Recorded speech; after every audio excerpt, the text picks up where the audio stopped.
Bonjour à tous, merci de votre présence pour cette conférence de presse avec les présidents du Parlement, du Conseil et de la Commission. Après les débats sur les priorités de la présidence slovène, le président Sasoli prendra la parole. Sì, grazie per la vostra presenza. È una conferenza stampa per l'avvio della presidenza a rotazione e quindi salutiamo il primo ministro Janša, la presidente della Commissione. Sapete che hanno partecipato a un dibattito di presentazione del programma in plenaria stamattina. Tante le questioni che sono state affrontate e anche tante le richieste di chiarimento e di iniziativa per il primo ministro Janša, soprattutto su alcuni temi, come avete sentito, che riguardano lo Stato di diritto.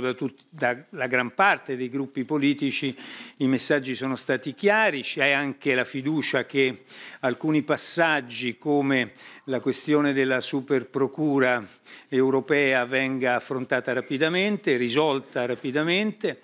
Alcune priorità importanti per il Parlamento europeo, oltre lo Stato di diritto, anche le questioni che riguardano l'allargamento. Abbiamo ascoltato parole molto importanti di un'Europa che non può tradire la fiducia che ha dato ai paesi dei Balcani occidentali e che alle promesse, come ha detto molto bene la Presidente von der Leyen, le promesse vanno rispettate.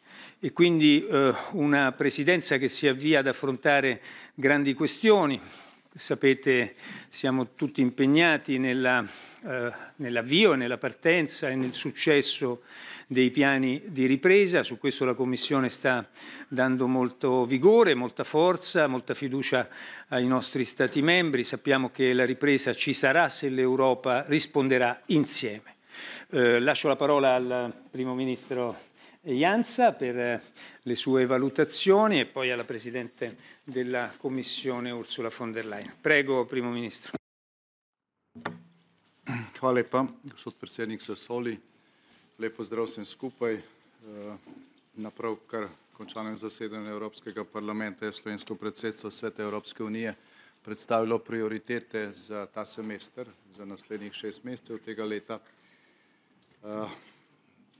Te prioritete predstavljamo v upanju, da je naslednjih 6 mesecev za Evropo čas povratka v normalnost, v čas pred zadnjo krizo oziroma pandemijo in da bodo lahko nekatere strateške prioritete ali pa vsaj razprava o njih ponovno na dnevnem redu. Deloma je bilo to razvidno tudi iz pravkar končane razprave. Izkoriščam to priložnost tudi za toplo zahvalo nemškemu in portugalskemu predsedstvu. Skupaj z njimi smo v triju v zadnjem letu že delali praktično na vseh ključnih prioritetah, še posebej na okrevanju in odpornosti. Tukaj nas čaka še nekaj bližnjih korakov, kot je potrditev nacionalnih načrtov na Svetu Evropske unije, sicer je pa komisija tukaj glavno delo že opravila, potem ko je bil julija lani v času nemškega predsedstva dosežen zgodovinski odgovor o novi generaciji Evropske unije oziroma o sredstvih, ki jih potrebujemo za čim hitrejše okrevanje. Zdaj s tem nas veselijo dobre napovedi gospodarske rasti v evroobmočju in v Evropski uniji, še posebej, ker je Slovenija tukaj v sami špici. Po teh napovedih in po podatkih o nizki brezposelnosti. Poudarjam, da je bilo v času prvih 2 tretjin našega trija z Nemčijo in Portugalsko opravljeno veliko delo v težkih razmerah. V zelo težkih razmerah, da se je v tem času Evropska unija po tistem kaosu v prvih mesecih prejšnjega leta postavila na noge in z že omenjenim dogovorom o hitrem okrevanju, z hitro registracijo, preizkusom in uporabe cepiv, pa ne nazadnje tudi s hitrim dogovorom, ki je bil dosežen o evropskem digitalnem COVID potrdilu, pač dokazala, da je Evropska unija tukaj zato, da enotno in učinkovito reagiramo tudi v krizah, kot je bila ta ko je epidemija, pandemija simetrično prizadela pravzaprav vse države članice, pa tudi celotno oblo. Tako da prioritete tega semestra so nekje med okrevanjem in odpornostjo po epidemiji in med razpravo o prihodnosti Evropske unije in Evrope na konferenci o prihodnosti Evrope, ki se je začela v maju.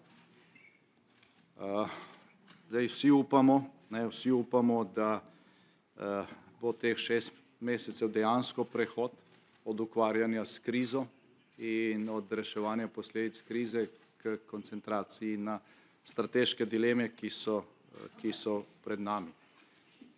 Je pa to odvisno od tega, ali bomo dejansko dosežke evropske in svetovne znanosti, ki so izraženi v učinkovitih cepivih proti koronavirusu, dejansko tudi uporabili in bomo do jeseni precepili zadostni del evropskega prebivalstva, tako da bomo lahko dejansko jeseni ne samo živeli normalno, ampak se bomo lahko tudi osredotočili na ključne izzive. Tako da kratkoročna prioriteta je še vedno to in na nek način potrebujemo, mislim, da vsi tudi neko skupno evropsko kampanjo, kjer bodo ugledni, znani, priljubljeni športniki, umetniki, mnenjski voditelji pravzaprav nagovarjali ljudi, da uporabijo dosežek evropske znanosti oziroma cepiva, ki so zdaj na voljo, ki jih je dovolj. Čudež je, da se je v tako kratkem času prišlo do cepiv in do zadostne proizvodnje in bila velikanska škoda, da je Evropa jeseni ponovno zaprta, zato ker nismo sposobni prepričati ljudi, naj ta dosežek uporabijo.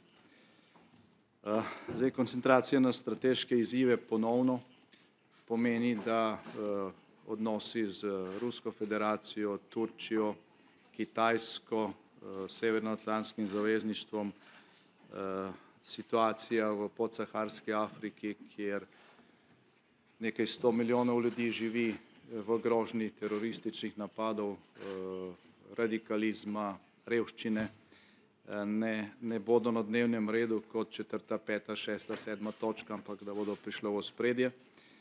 In strateško reagiranje na strateške izzive po našem mnenju tudi širitev Evropske unije.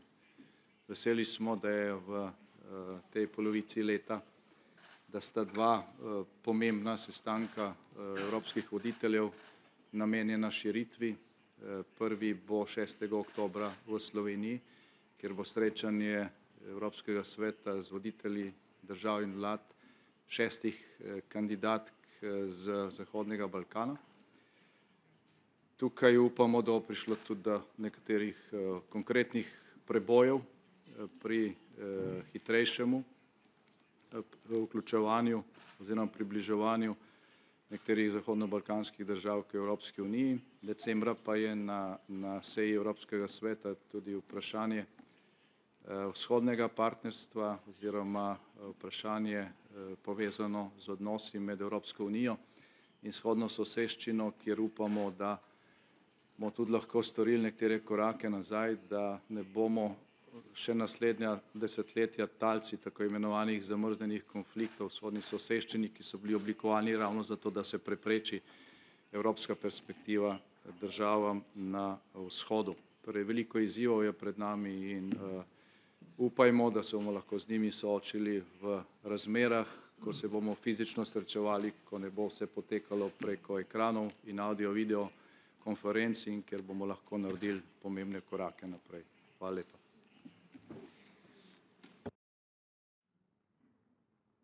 Thank you very much, Prime Minister. Thank you, President. So the Slovenian presidency comes indeed at a pivotal point in time, and let me highlight a few of the main topics we will be working on. Of course, the next 6 months are mainly about consolidating the recent successes in our fight against COVID-19 and speeding up the recovery of our economies. To the first point, we have made remarkable progress what the vaccination is concerned, so I am confident that we will reach our objective, our goal of having enough doses delivered to vaccinate 70% of the adult population in the European Union in the course of the month of July. This is good on one hand, but by no means could we relax because, first of all, the Delta variant is spreading. This is worrisome. And if I look at the data we have, we see that more and more vaccine doses are left unused. And of course, part of this is linked to increased deliveries that we have, but part is certainly also linked to vaccination hesitancy, but also part of it is linked to organizational issues. So the struggle is on to keep up a high pace of vaccinations as we reach the more and more skeptical part of the population. The next topic that will be of importance, of course, is Next Generation EU and our economic recovery. And we all understand that a good and stable epidemiological situation is a precondition for sustained economic recovery. If we look at Next Generation EU, here it is important, and you said it, Prime Minister, that the Commission will work hand in hand with the Slovenian presidency to ensure that as many national recovery and resilience plans as possible are being adopted before the end of July, and the rest as quickly as possible thereafter. Of course, here, for the adoption, the quality is paramount, both in terms of the foreseen investments, but also in terms of the reforms in the plans, and of course in terms of management and control systems. So the Commission will use all the tools at its disposal to ensure that the quality is guaranteed. We must also use the time of the Slovenian presidency to start the discussion about the new own resources, because we must make sure that the 800 billion euros in today's prices that are being raised on the markets for Next Generation EU are being paid back intelligently. New own resources are necessary that reflect our policy priorities.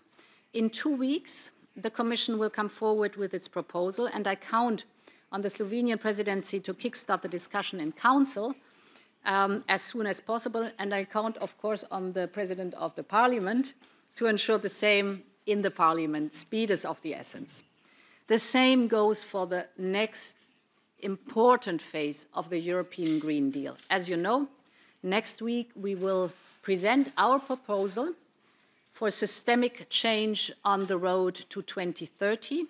There's a lot of work coming up to the Council formations and to the European Parliament to develop their positions. So we as a Commission, we count on the Slovenian presidency to guide this work and to present at the end of the presidency a progress report. The Commission will also soon adopt the 2021 Rule of Law report. I welcome the opportunity to debate this annual report.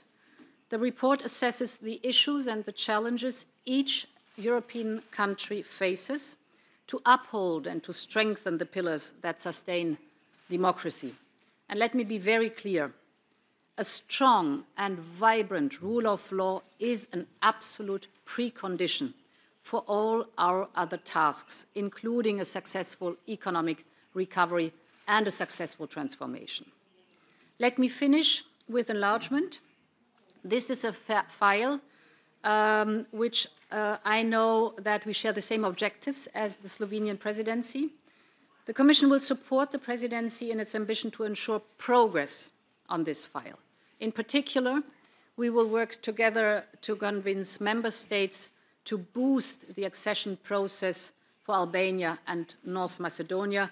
The European Union must keep its word. Thank you.